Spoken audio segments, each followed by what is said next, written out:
welcome back to 30 at 6 on Cecil TV. Today is Monday, November 5th. I'm Allison Donnelly.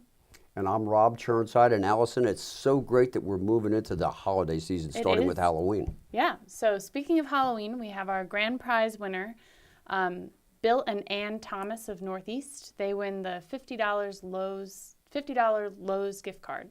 And that's because they participated in our Halloween decoration contest. Yeah, not only did they send us a 15-second video, but they also sent us pictures to back up their post. So that's awesome. They can take that $50 gift card right down to Lowe's and buy Christmas decorations for our next contest. How about that? I'm sure they will. Cool. What else would they get from Lowe's? Oh, lots of stuff. Just look at my house. You know, Allison, we got another good neighbor to recognize. Right. Piled higher and deeper. I'm ready with these brand new $5 boots from Ray of Hope in Port Deposit on Craigtown Road. They're a mission outreach store, thrift store, and I'm hoping maybe we could spend a little time going down there and checking out what they got. Yeah, that would be great. And so you got those great boots, but you also got donuts. Donuts for our guests. Yeah. Courtesy of Ray of Hope. So speaking of the boots, they'll be perfect for the snow we can expect, or maybe expect. Well, I did read the Farmer's Almanac, and it said December 4th through 7th, snow in our area. Oh, wow. Okay. But who knows how much snow? And how do you figure? I don't know. I think that's for you to tell us. Next week, stay tuned, because I will be bringing some winter weather prognostication techniques to your attention. How about that? Sounds great. And now for the news.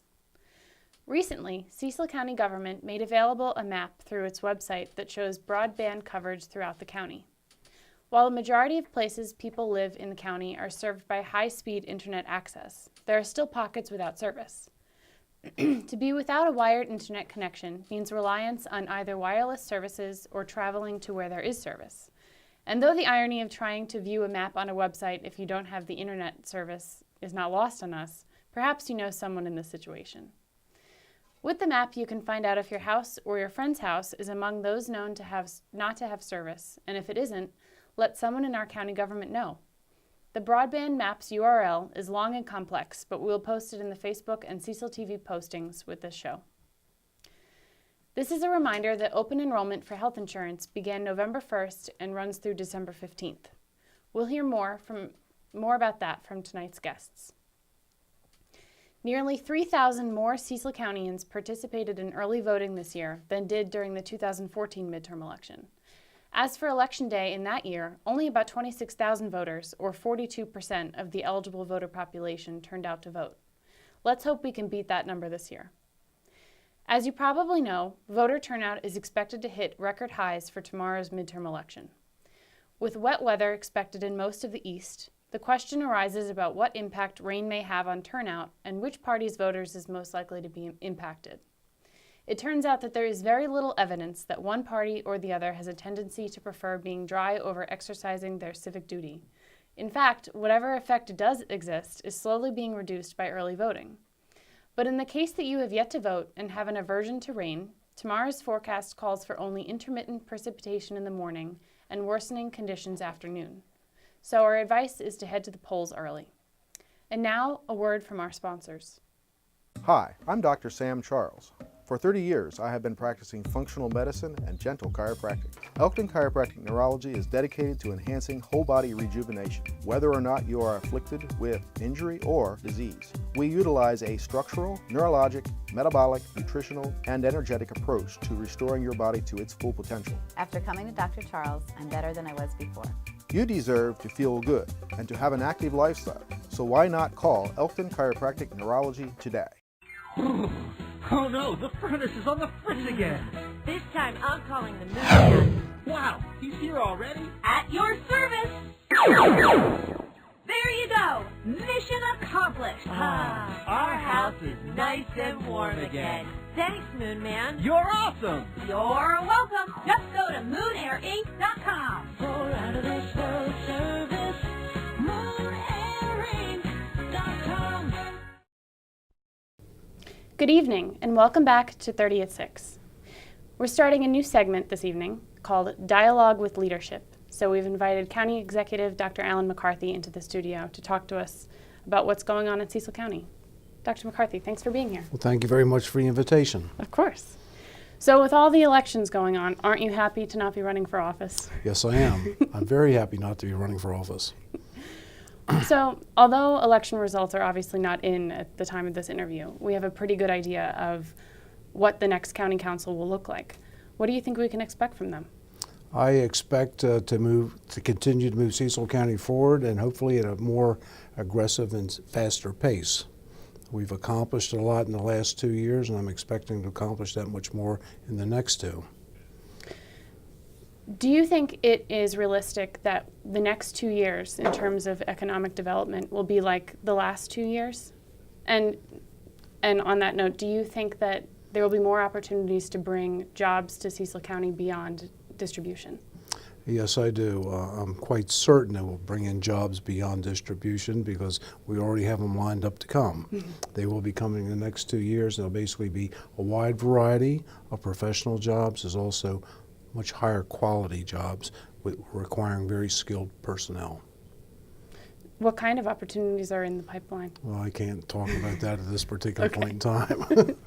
I could just say that you have a very bright future here, I can assure you that. Back in April, the county submitted its list of transportation priorities to the Maryland Department of Transportation. Those priorities included the I-95 exchange at Belvedere Road and expanding railroad services. What do you think we can expect to see from the state? I think in the next 2 to 3 years you will see approval of an interchange at I-95 and Belvedere Road to accommodate the truck traffic, which is being centered in the Belvedere area in the Principio Industrial Park. We need that road to basically take that traffic off of 222 in Perryville, 272 in Northeast, which will direct it right to the highways. I'm almost certain that'll go through. It's basically undergoing a NEMA analysis at this particular point in time, but What I'm is the almost. NEMA? It's a National Environmental Management? I don't know the exact terminology, but basically it pertains to the environment and the environmental impacts that this interchange will cause. But I'm certain that that'll go through. The other thing that we requested was basically the ability to connect Perryville, Maryland to Newark with the MARC train service. But unfortunately, there is not any money available in the federal government right now to do that. So that's been postponed for a while. But I basically write them a letter every month asking them to reevaluate it and move forward. I know that highway safety for pedestrians and bicyclists and in general safety concerns due to the high number of accidents that have been occurring in Cecil County. What changes do you think we can expect to see on that front? Well, basically, we just did a county-wide safety study. I've made recommendations to the state as how we can improve safety. We've had a number of pedestrian fatalities, as you well know. Right. We're basically, when the studies are done, we'll basically try to illuminate some of the areas that unfortunately are dark. The other problem is some of the people are being hit are basically people that are homeless, and also many people are on drugs, and consequently do not exercise, good safety procedures when they walk around in the middle of the night. Many times they'll walk with traffic, they'll have hoodies on, earplugs, and things like that, so they really can't see what's going on. Right. And in a night like tonight, where it's very wet, very glary, it's almost impossible to see people in dark colored clothing. And how do you think we can improve? Well, this basically, issue? they're going to do a study and see if they can identify the areas where there's the most likely pedestrian traffic, and also how to illuminate it so these people can be better seen, and also a public education drive to get people not to basically be crossing where they shouldn't be crossing. Right. When they just cross in the middle of the road in the middle of the night, it's almost impossible to see them. Right. So are there any other updates, any news you'd like to share from the past month? Well, from the past month, once again, we basically are moving forward with a lot of our legislation. The council that's there has done an excellent job. I can tell you right now, I'll certainly miss Joyce Bowlesby. It's a shame that Councilman Schneckenberger is not going to be there. He was instrumental in many ways and supportive of me for some things. I think that the new council will be equally good. I think Bill Couts and Al Miller will bring a lot of knowledge and business expertise to it. And hopefully we can move forward and really accomplish a lot. Cecil County has expanded considerably in the last 2 years. I mean, we've had the first two balanced budgets in over 23 years. You can see the infrastructure that's going in. After 60 years, we finally cut the ribbon to put in water and sewer on the Route 40 corridor. Right. It's only taken 60 years to get here. We've brought in big businesses like Amazon, Lidl, True Air, Fortress Steel, Clean Technologies. I mean, we really have lots and lots of things going. We've created an entirely different and new optimistic environment for business in Cecil County, and we're recognized throughout the state as truly a business leader at this point. We have long to go to get to the bigger counties, but we're certainly on our way. Okay. Dr. McCarthy, thank you so much. We'll see you next time. Well, thank you so very much for the invitation to be here. I appreciate it. Welcome back to 30 at 6. November 1st started the 6-week period of open enrollment, in which Maryland residents and people throughout the country can enroll in qualified healthcare plans and dental plans for 2019. Here to tell us all about it are Pennie Moyer and Liz Yates from Cecil County Health Department. Thanks so much for being here. Allison. Thanks for having us. So, Liz, what happens during open enrollment? Open enrollment is the time of year where people who have to purchase health insurance because they're overskilled for Medicaid needs to re-enroll so that they're eligible or they have enrollment for next year. People that have Medicaid can enroll all year round. Okay. And where do people go to sign up? They can come into the health department. We're open, we have extended hours on Mondays and Wednesdays from 7:30 till 6. Our normal hours are 7:30 till 5. So they can come in and see us. They can call the Maryland Health Connection. They can see our partner agency, SeedCo, or they can do it themselves online. And that's through the Maryland Health Connection? Yes. So if someone, say, misses the 6-week period, there are only a few opportunities throughout the year where they can sign up for health insurance. What are those? They have to have a life-changing event, marriage, divorce, death, if they move, loss of job. If they don't meet any of those qualifications, then we urge them to go see a broker. Okay. Pennie, what kind of services does the health department provide specifically during this period? Well, during this period, we tried to do outreach events, things of that sort. Right now, we are working with the food distribution days with the Maryland Food Bank in our schools. So we will be there from 4 to 5:30. November the 8th, we'll be at Bayview Elementary School in Northeast. And the 13th of November, we'll be at the Perryville Elementary School. And December 6th, Northeast Elementary School. And December 11th, Perryville Middle School. Great. Perryville is one of our newer sources that we've added. So can people sign up for health insurance during those windows? They can talk to us about it. We'll be there. We can tell them all the information they need to know. Lots of questions. Most, when we make contact with them through the food banks, we'll see them the next day or the following day. They'll come on in and say thank you for letting us know that you're there. Great. Is there anything else people should know about open enrollment? Well, not just the open enrollment, but for Medicaid as well. When they apply, if they need to have submit verifications, proof of incomes, identity, they can come to the health department and we can upload that and verify it for them. Instead of just going into the statewide pool, we can verify it immediately for them so they get coverage quicker. Great.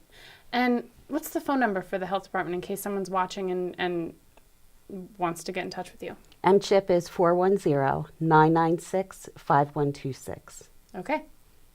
Thank you both so much. Thank you for having us. Thank you. Why should you advertise on Cecil.tv? Because it is a totally new and unique way to reach the thousands of viewers that watch our programming Plus, you'll be helping us grow as we expand our coverage. We have exciting plans, and your business or organization can be part of it. You will find our packages and rates to be refreshingly affordable, and we'll work with you to create a fresh and dynamic ad that says and shows what your business is about. Ask us how to get your commercial produced for free, so contact us on our website, cecil.tv, or send an email to info@cecil.tv. Thank you. And now, on 30 at 6, we'll be waxing a little bit Scottish, a wee bit Scottish, with our next guest, Adam Jacono. Hi. Welcome. Thank you. Thanks for having me. You're involved in the upcoming Robert Burns dinner, right? I am. I'm creating a video with my partner, friend, Mike Gilly, associate, and we are interviewing local farmers that are participating in the Burns dinner. Now, that Burns dinner is honoring the Scotch poet Robert Burns, January 25th, 25th, right? Yep. And how is Bill Kilby involved? So he is the epicenter, I think, of the Cecil County Land Trust. And him and his colleague, Elisa, contacted me at Cecil College and asked me to be a part of this. You asked about Bill. He is sort of untouchable, I feel like. He knows an incredible amount about the land trust and just general Cecil County knowledge. A farmer himself. A farmer himself. It's been great to follow him around. He's basically, I jump in his truck and then we go to interview a farmer, and he does most of the interviews, and I'm just sort of there to document it. Right. And I've just learned a lot about the area, I think. Yeah, well, it's great. So Adam, as you interview these farmers, these are the farmers who are going to be producing the food that has a Scottish flavor for the Robert Burns dinner on January 25th, correct? Correct, yes. I'm getting hungry already. That's why I wore my Scottish outfit. You know? I want we to have a bagpiper too. Yeah, somewhere. We have a bagpiper coming up next. Yeah. So locally sourced foods. You video them. You interview the farmers, and we do a little B-roll of the location. This upcoming Friday, we're going to send a drone out to do some aerial work, and the leaves are coming down, so it's super beautiful. And we just want to create this really amazing, cinematic, beautiful view of Cecil County to maybe, hopefully attract people to come here and to participate in the local events. And that's another thing Bill is a part of. Like, he's always putting on events, or at least being a part of it somehow. They had a chicken and beer event that was attended by a few folks, and but I think there was still a reporter there, so there's no small event with Bill, I don't think. Chicken and beer are two good things. Yeah, Fire Tower Brewery, it's amazing. Yeah. Now, they've been on the show too. Now, right. Cecil Land Trust is doing a fundraiser, a bicycle thing, Cycle Cecil, coming up in the spring. People could choose a 60 or 35 or 15 or whatever, different ride lengths. It's a good event. Yeah. It's good that people are keeping lands in trust, preserving farmland. Exactly. I don't know enough about it, but it sounds, I mean, from what they've done, as well as like stream restoration and supporting farmers that might not have the means to go and purchase a large plot of land, to like, hey, this is a developing person that wants to work in the lamb industry, and it's he wants to help those people, which I think is awesome. I think that's really good to preserve that. And the dinner sounds great. I'm sure we'll hear more about that on TV. And a little bit more about you, Adam. Now, you want to learn stuff doing this two You also teach as well? So I'm at Cecil College. I teach in the visual communications department. And I teach a portfolio class. I have two of my interns are here tonight. And then I have a basic photography class. So it's awesome and great. I mean, I'm around cameras and video equipment all day. And so other than that, I live on Turkey Point. We talked about that. Yeah, Turkey Point, great place. Yeah. Probably some preserved land down there as well. I think so, yeah. State Is there anything we missed, Adam? What do you think? Well, I want to hear more about the drones, and maybe after you do this film, maybe we can see it, and we'll talk more about your using the drones. Yeah. It sounds really high-tech. I'm actually, I just crossed my fingers, just going to go through, got a sabbatical to take a few classes. I'm going to take them at University of Delaware, figure out what drones is all about, and get my certification so I can fly them commercially, and then also teach a class. Cool. It's part of the sabbatical is to develop a course for Cecil College, so I'm looking forward to that. Awesome. Yeah. We'll definitely have to have you back. Yeah. January 25th. 25th. Thanks so much. Oh no, the furnace is on the fritz again. This time I'm calling the moon man. Wow, he's here already? At your service. There you go. Mission accomplished. Our house is nice and warm again. Thanks, Moon Man. You're awesome. You're welcome. Just go to moonair8.com. For out-of-this world service, moonair8.com. Hi, I'm Dr. Sam Charles. For 30 years, I have been practicing functional medicine and gentle chiropractic. Elkton Chiropractic Neurology is dedicated to enhancing whole body rejuvenation, whether or not you are afflicted with injury or disease. We utilize a structural, neurologic, metabolic, nutritional, and energetic approach to restoring your body to its full potential. After coming to Dr. Charles, I'm better than I was before. You deserve to feel good and to have an active lifestyle, so why not call Elkton Chiropractic Neurology today? All right, and 30 at 6 returns. And just so you all know, it is our 2-year anniversary of putting on this program in Cecil County, your TV station. And what an honor that we should have on this occasion, my good friend Brian McCandless. Welcome. Thank you for having me on your show. Oh, you're welcome. And you have your bagpipe assemblage here, and you're going to play for the Robert Burns dinner coming up January 25th, yes, correct? That you just spoke about. I played there last year. We had a couple of pipers, Mark Herm, myself, a little guy playing a starter set, and we piped the haggis in, and that was a great honor and great fun.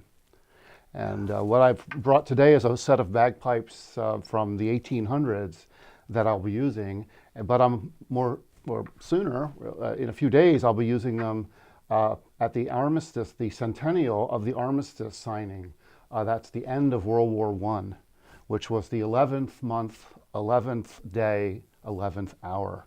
And what all of us pipers around the world, we got together through the Royal Scottish Piping Association, and they said, look, wouldn't it be a great idea if starting in the UK at 6 a.m., when pipers normally play reveille, get up, they play the song when the battle is over.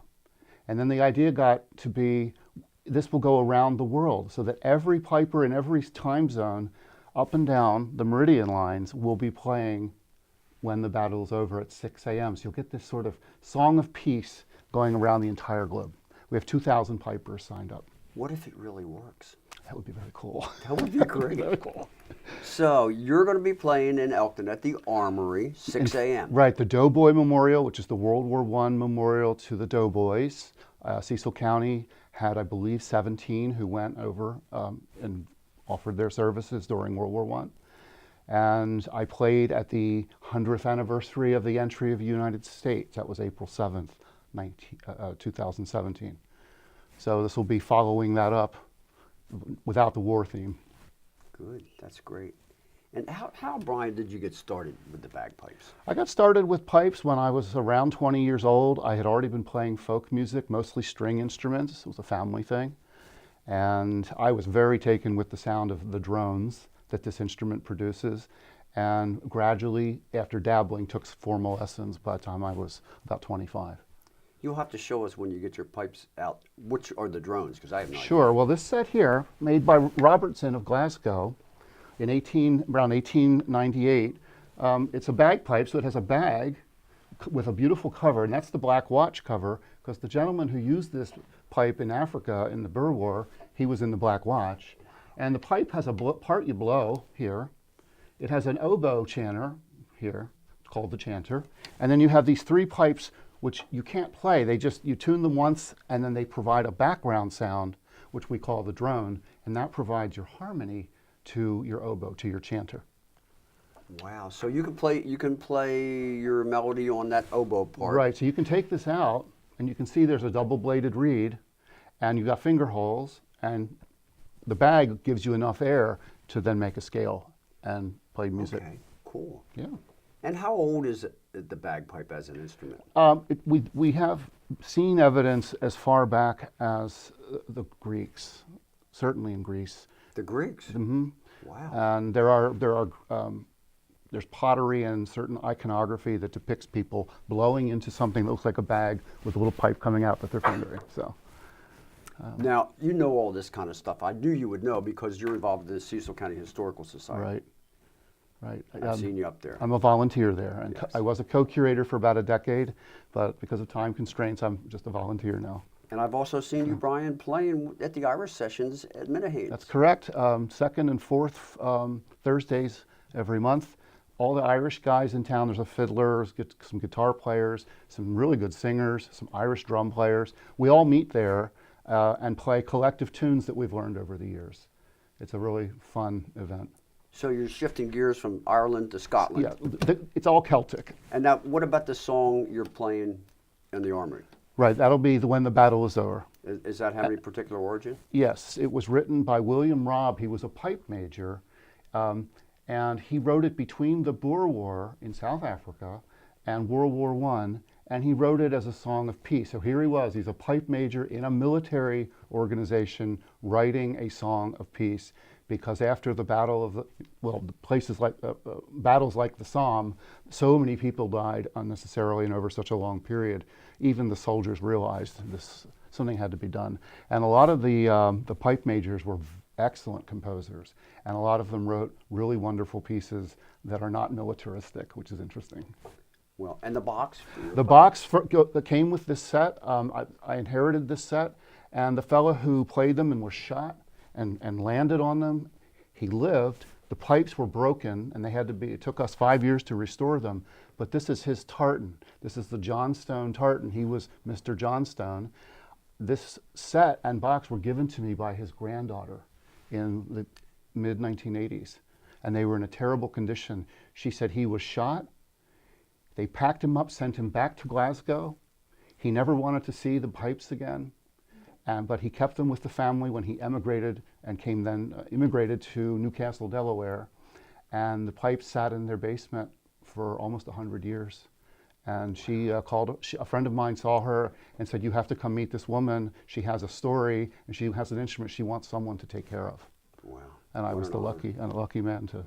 And what an honor it is, Brian, for us to have you on Cecil TV. Thank you very much. It's been my pleasure, actually. Folks, get out there 6 a.m. Sunday. Thank you. Maybe it'll help bring peace to the world. Yes. Thank you, my friend. Pleasure. The tune is When the Battle is O'er, written by William Robb.